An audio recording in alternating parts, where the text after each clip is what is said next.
आमदार आमशा पाडवी आपल्यासोबत आहेत। आपण त्यांच्याशी बातचीत करणार आहोत। विधान परिषद गाजवलीत, आता विधानसभेमध्ये संधी मिळते शिंदे गटाकडून, काय प्रतिक्रिया, काय भावना आपल्या? आता 2-2.5 वर्षाच्या विधान परिषदचा अनुभव आहे।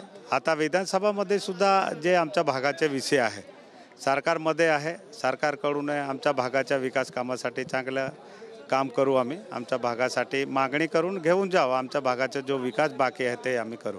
वारंवार तुमच्यावरती टीका केली गेली की तुम्हाला विधान परिषद जी आहे ते ठाकरे गटाकडून मिळाली, परंतु तुम्ही ठाकरेंची ऐनवेळी शेवटच्या क्षणी साथ सोडलीत आणि तुम्ही शिंदे गटाकडे गेलात आणि आता विधानसभेवरती निवडून आलेला आहात। बघा, माझ्या पहिलेपासून स्वप्न होतं, मी 2 वेळा विधान सभामध्ये उभं होतो आणि म्हणून मान्य पक्षप्रमुख आमच्या शिंदे साहेबने मला आदेश केला का तुम्ही विधान परिषदवर जरी असेल पण मला विधानसभाची गरज आहे आणि विधानसभावर मला तिकीट दिलं आणि मी निवडून आलो। शपथविधी जरी झाला असला तरी सुद्धा एकनाथ शिंदे यांना गृहमंत्रीपद मिळावं याच्यासाठी अनेक नेते आग्रही आहेत।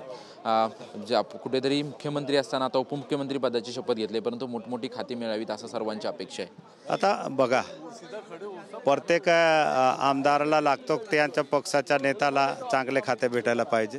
आमची सुद्धा अपेक्षा आहे आमच्या मुख्यमंत्री साहेबांना आपले शिंदे साहेबांना, जो आजपर्यंत या महाराष्ट्रामध्ये शिंदे साहेबांनी जे काम केलं त्याच्यावरून जे इतका मोठा मॅन्डेट भेटला आहे, म्हणून अपेक्षा आहे का मुख्यमंत्री साहेब होते। आता जरी उपमुख्यमंत्री असेल पण आमची इच्छा आहे आमच्या नेत्यांना चांगले खाते भेटायला पाहिजे। हे तर आम्हाला कुठेतरी म्हटलं जातं की एकनाथ शिंदे नाराज आहेत, त्यांच्यासोबतच्या नेत्यांकडून वारंवार नाही, असं काही विषय नाही।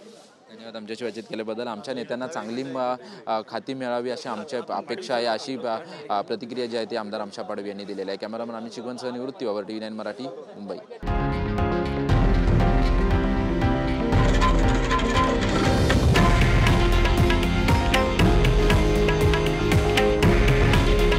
हे आहे देशातील नंबर 1 न्यूज नेटवर्क आणि आपण पाहत आहात TV9 मराठी।